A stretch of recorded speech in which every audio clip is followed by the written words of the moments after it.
in gabadheena cadaalad aan u helno farinjeerkaas ay nagu jirtaa maalintii ninkaas qaa'inka la soo qabtaan gabadheena aasanayna balanqaadkii iyo wixii uu sameeyay ugu baxay gabadheena waxay kala kulantay nin bahal ah oo dadcun ah si waxooshinimo ah oo bini'aadanimada ka baxsan ayuu u galay inna lillahi wa inna ilayhi raaji'uun gabadheena Luul Cabdilcasiis Maxamed ilaahay uu naxariisto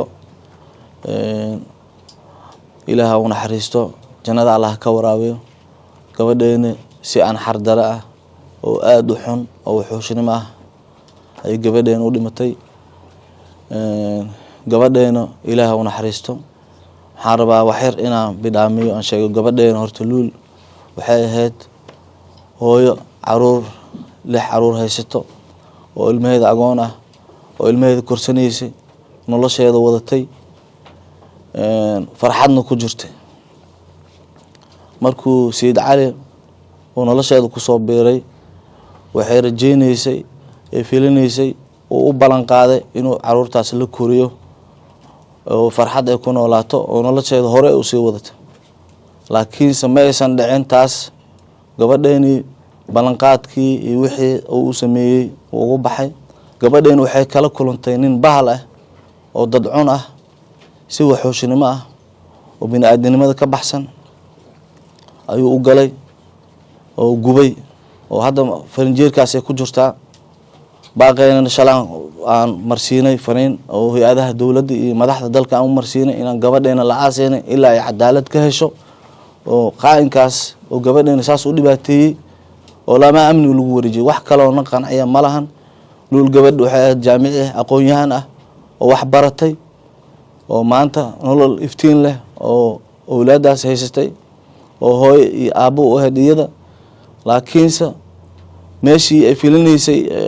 waxa la qoys ay samaysatay oo ninkaas ay isla noolaayeen waxay filinaysay nolol ka wanaagsan in hesho laakiin ma dhicin wax aan macnaha islaamnimada iyo bini'aadanimada ka baxsan ee la kulantay marka baaqeena wuxuu ku wajahan yahay dawladda sida hore aan fariin aan u gaarsiinay iyo hay'adaha garsoorka iyo kulli in gabadheena cadaalad aan u helno farinjeerkaas ay nagu jirtaa maalintii ninkaas qaa'inka la soo qabtaan gabadheena aasanayna si kale lagu aasaa ma jirto iyadoo hadda bislaatay oo hilib cad ah ee talaajadaas ku jirtaa باقينا هو هذا دولة أنت أصلا عمر سيرنا والسلام عليكم ورحمة الله وبركاته.